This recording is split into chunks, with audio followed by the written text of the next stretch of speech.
नमस्कार दोस्तों, स्वागत और अभिनंदन है आपकी अपनी तक्षशिला एकेडमी जोधपुर की ऑनलाइन क्लासेज में। दोस्तों आज अपन बात कर रहे हैं राजस्थान फार्मासिस्ट भर्ती 2020 और राजस्थान जेईएन भर्ती 2020 के बारे में। दोस्तों इन दोनों भर्तियों में जो सिलेबस है उस सिलेबस में राजस्थान जीके का भी एक महत्वपूर्ण रोल रहा है।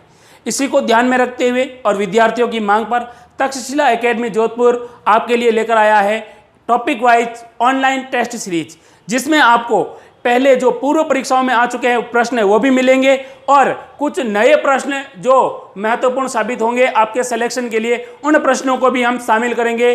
तो दोस्तों तक्षशिला एकेडमी जोधपुर की ऑनलाइन क्लासेस से जुड़ने के लिए तक्षशिला एकेडमी जोधपुर का जो चैनल है उस चैनल को सब्सक्राइब कीजिए, लाइक कीजिए एंड शेयर कीजिए। पहला सवाल आपकी स्क्रीन पर देखिए दोस्तों, क्या है? मुगलों से वैवाहिक संबंध स्थापित करने वाला प्रथम राजपूत परिवार कौन सा था? यानी जो मुगल साम्राज्य था उनके साथ वैवाहिक संबंध स्थापित करने वाला पहला राजपूत शासक या पहला राजपूत वंश कौन सा था, राज परिवार कौन सा था? चार ऑप्शन है आपके सामने। कछवा है, गुहिल है, राठौड़ है और चावड़ा है। दोस्तों मुगलों के साथ सबसे पहले जो वैवाहिक संबंध स्थापित किए थे वो किए थे कछवा शासक। कछवा कहाँ के थे? आमेर के थे। और वैवाहिक संबंध स्थापित करने वाला शासक था भारमल। कौन थे दोस्तों? भारमल ने कहते हैं 1562 में मुगलों की अधीनता स्वीकार की और मुगलों में भी किसकी? अकबर की। किसकी दोस्तों? अकबर की अधीनता स्वीकार करता है। उसके बाद अपनी एक पुत्री होती है जिसका नाम होता है हरकाबाई। इस हरकाबाई का विवाह वो किसके साथ करता है? अकबर के साथ करता है। और जब हरकाबाई का विवाह अकबर के साथ होता है तब अकबर इसे हरकाबाई को एक उपाधि देता है। ध्यान रखना, सवाल पूछा जाता है, मरियम उज जमानी कहा जाता है इसे, मरियम उज जमानी। तो आमेर के शासक भारमल ने सबसे पहले राजपूताने का पहला व्यक्ति था जिसने मुगलों के साथ वैवाहिक संबंध स्थापित किए। 1562 में अकबर की अधीनता स्वीकार की थी और यह आमेर का शासक था और इसने अपनी पुत्री हरकाबाई, जिसे मरियम उज जमानी की उपाधि दी गई, इसका विवाह किसके साथ किया था? अकबर के साथ किया था। नेक्स्ट क्वेश्चन दोस्तों, जयपुर का कौन सा शासक, यानी पूछा है जयपुर का कौन सा शासक कविताओं में अपना उपनाम ब्रजनिधि लिखते थे? चार ऑप्शन है आपके सामने। पहला ऑप्शन है सवाई जय सिंह, सवाई राम सिंह, फिर है सवाई मिर्जा राजा जय सिंह और फिर है सवाई प्रताप सिंह। दोस्तों राइट आंसर होगा वो होगा सवाई प्रताप सिंह। देखिए दोस्तों सवाई प्रताप सिंह के बारे में एक दो बातें हैं जो एग्जाम में पूछी जाती है। सामान्य सी बात है सवाई प्रताप सिंह के बारे में पूछी जाने वाली बात कि इन्होंने कुछ रचनाएं लिखी और वो क्या करते थे? कृष्ण भक्त थे और कृष्ण भक्त होने के कारण ब्रजनिधि उपनाम से क्या लिखते थे? कविताएं लिखते थे। फिर बात करते हैं दूसरी कि सवाई प्रताप सिंह ने ही जयपुर में किसका निर्माण कराया था? हवा महल का, जो 5 मंजिला है, इसका वास्तुकार था। ध्यान रखना दोस्तों, सवाल पूछा जाता है लालचंद। कौन था? लालचंद है। जयपुर के अंदर हवा महल निर्माण कराने का प्रमुख उद्देश्य क्या था? तो जयपुर के अंदर इन्होंने क्या किया था कि जयपुर की गणगौर की सवारी अपनी रानियों को दिखाने के लिए हवा महल का निर्माण करवाया था। सवाई प्रताप सिंह के दरबार में 22 अलग अलग क्षेत्रों के विद्वान रहते थे जिनको नाम दिया जाता था गंधर्व बाईशी। क्या कहा जाता था? गंधर्व बाईशी। सवाल पूछा जाता है कि गंधर्व बाईशी क्या है? तो सवाई प्रताप सिंह के दरबार में रहने वाले 22 अलग अलग क्षेत्रों के जो विद्वान थे उनको कहा जाता था गंधर्व बाईशी। क्या कहा जाता था? गंधर्व बाईशी। अगला सवाल देखते हैं अपन। अकबर ने सर्वोच्च मनसब यानी 7 हजारी मनसब किस राजपूत शासक को दिया था? यानी अकबर ने सभी राजपूत शासक थे जिन्होंने उनकी अधीनता स्वीकार की और जो इसकी सेना में सहयोग दे रहे थे उनको वो मनसब देता था। चार ऑप्शन है आपके सामने, राजा मान सिंह, राय सिंह, पृथ्वीराज राठौड़ और भारमल। दोस्तों अकबर ने आमेर के शासक और आमेर के कौन से शासक? मान सिंह प्रथम को 7000 की मनसबदारी दी थी। और जब कहते हैं कि जब मान सिंह को 7000 की मनसबदारी देता है उस समय अकबर के जो परिवार के लोग होते हैं वो इसका विरोध करते हैं। तब अकबर मान सिंह को क्या देता है? फर्जंद की उपाधि। और फर्जंद का मतलब होता है दत्तक पुत्र यानी गोद लिया हुआ पुत्र। इसके अलावा ध्यान रखना दोस्तों, मान सिंह जब 12 वर्ष की आयु में होते हैं, 12 वर्ष की आयु में ही दिल्ली चले जाते हैं। किसकी सेना में? अकबर की सेवा में चले जाते हैं। इसके अलावा ध्यान रखना कि मान सिंह ने लगभग कितने साल तक मुगलों की सेवा की थी? तो 52 साल तक इन्होंने मुगलों की सेवा की थी। कितने साल तक? 52 साल तक। और अकबर का सर्वाधिक साम्राज्य का विस्तार किसने किया? तो मान सिंह प्रताप ने किया था। इन्होंने लाहौर हो, चाहे उड़ीसा हो, चाहे बिहार हो, चाहे बंगाल हो, वहां तक जाकर सारे शासकों को पराजित किया और उन्होंने इन सभी राज्यों को मुगल साम्राज्य में मिलाया था। नेक्स्ट क्वेश्चन क्या है देखिए, आमेर के किस शासक ने सर्वप्रथम मुगलों के साथ संधि की? अब आमेर का शासक पूछा है, 4 ऑप्शन है, मानसिंह है, भगवंत दास है, जय सिंह है और भारमल है। तो ध्यान रखना दोस्तों, भारमल पहला व्यक्ति था जिसने किसके साथ अधीनता स्वीकार की? मुगलों के साथ। और मुगलों के साथ अधीनता स्वीकार इसने कब की थी? तो 1562 में क्या किया था? इसने अधीनता स्वीकार की थी। कब? 1562 में। भारमल के बारे में यह कहा जाता है कि भारमल ने एक व्यक्ति था जिसका नाम था मजनू खां। क्या नाम था? मजनू खां। ये मजनू खां से मिलता है और मजनू खां की तरह मिलने के बाद मजनू खां इसे किससे मिलाता है? अकबर। और अकबर जब इससे अधिक प्रभावित होता है तो इसे क्या करता है? संधि कर लेता है, यानी इसके साथ क्या कर लेता है? संधि कर लेता है, अधीनता स्वीकार कर लेता है। इसके बाद भारमल अपनी पुत्री, जिसका मैंने पहले भी नाम बताया था, हरकाबाई, इस हरकाबाई का विवाह किसके साथ कर देता है? अकबर के साथ करता है। और अकबर इस हरकाबाई का नाम परिवर्तन करके क्या रख देता है? एक उपाधि देता है, मरियम उज जमानी। मरियम उज जमानी की उपाधि देता है। तो भारमल मुगलों की अधीनता स्वीकार करने वाला राजस्थान का प्रथम शासक था। 1562 में इसने मजनू खां के सहायता से सांगानेर नामक स्थान पर, कहां पर? सांगानेर नामक स्थान पर इसकी अधीनता स्वीकार करता है। किसकी सहायता से?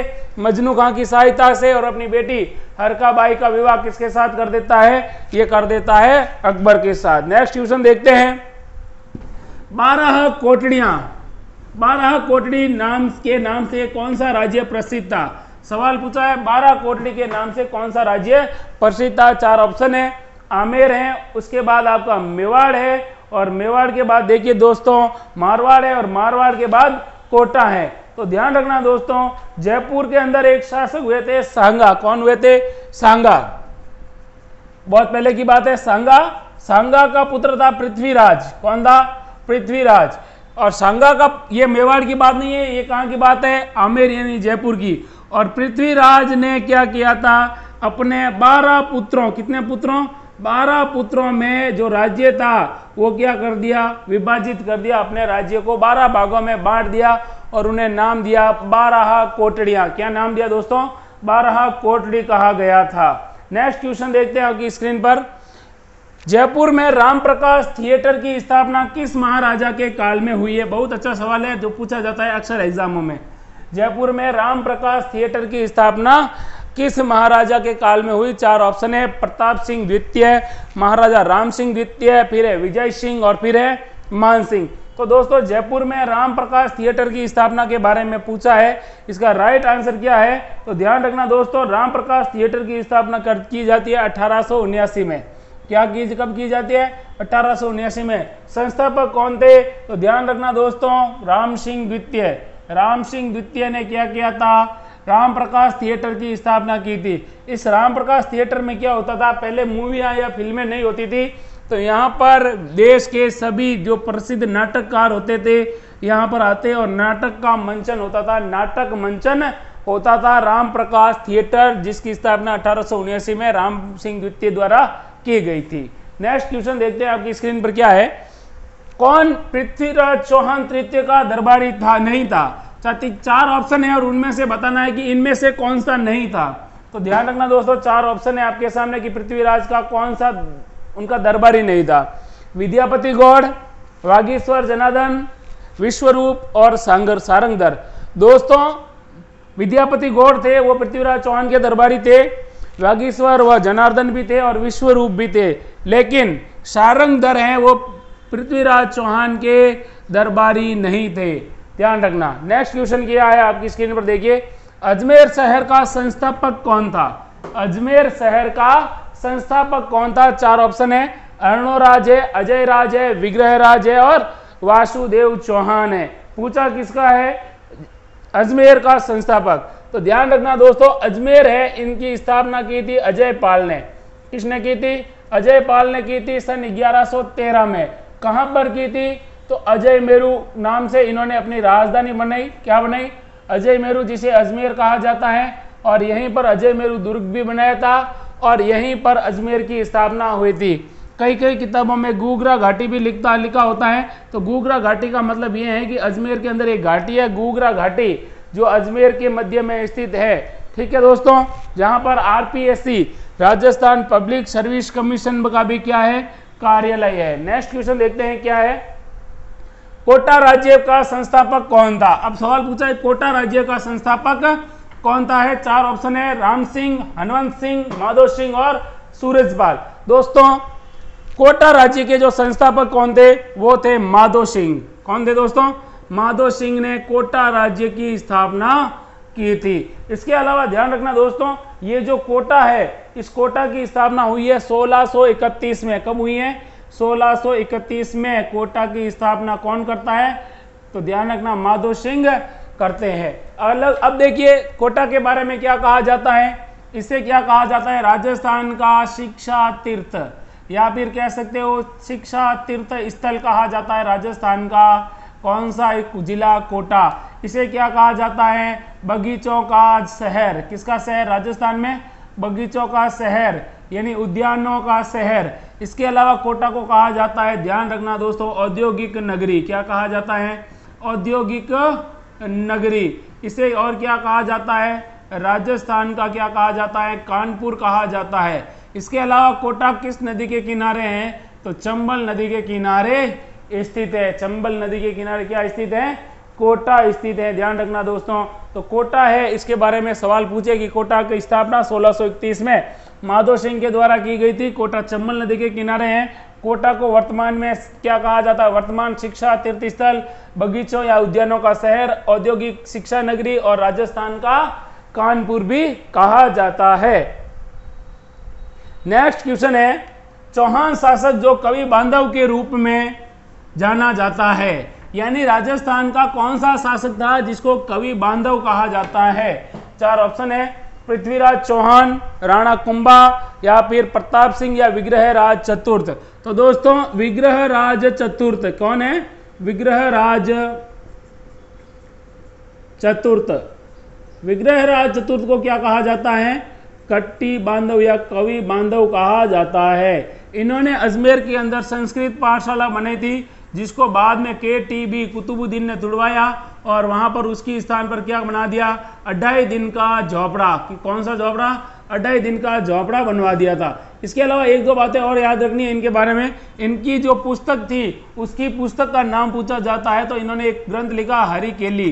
कौन सा नाटक लिखा था? हरिकेली नाटक लिखा था। नेक्स्ट देखते हैं कौन सा सवाल है। किस चौहान शासक ने 12वीं शताब्दी ईस्वी में बिशलपुर बांध का या बिशलपुर की स्थापना की थी? तो दोस्तों, 4 ऑप्शन है आपके सामने। राम सिंह द्वितीय है, पृथ्वीराज चौहान है, विग्रह राज चतुर्थ है और अर्णोराज है। तो ध्यान रखना दोस्तों, इसका सही आंसर होगा विग्रह राज चतुर्थ। विग्रह राज चतुर्थ। देखिए, विग्रह राज चतुर्थ ने बिशलपुर कस्बा बसाया था। कहां पर?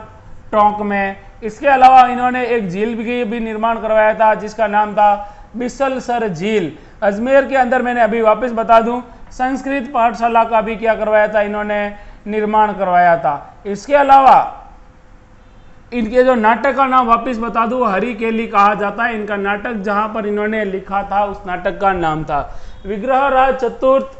ध्यान रखना, इन्हीं के समय जो चौहान साम्राज्य था, उसकी वास्तविक शक्ति या फिर कह सकते हो वास्तविक संस्थापक थे, वो विग्रह राज चतुर्थ थे, अजमेर के चौहानों के। नेक्स्ट क्वेश्चन देखते हैं, कदमवास या कैम्बवास किस राजा के समय प्रधानमंत्री थे? दोस्तों, आपको पता होगा कि 4 ऑप्शन दे रखा है और बताना है कैमास या कदमवास किसके क्या थे? प्रधानमंत्री थे। 4 ऑप्शन है आपके सामने। हमीरदेव चौहान है, विग्रहराज चतुर्थ है, पृथ्वीराज चौहान है और पृथ्वीराज तृतीय है। इसका राइट आंसर होगा दोस्तों जो कैदमवास या कैम्बास किसका प्रधानमंत्री था, तो यह कैमास, यहाँ पर कैम्बास भी आ सकता है, कदम्बवास भी आ सकता है और ध्यान रखना इसके अलावा कैम्बवास भी आ सकता है। तो ये किसके दरबार में रहते थे, तो एक व्यक्ति थे जिनका नाम था पृथ्वीराज चौहान तृतीय। इनके क्या थे, ये प्रधानमंत्री थे। क्या थे दोस्तों, प्रधानमंत्री थे। तो दोस्तों ये अगला सवाल है, ललित विग्रह राज का रचयिता, ललित विग्रह राज का रचयिता सोमदेव किसके दरबार में रहता था।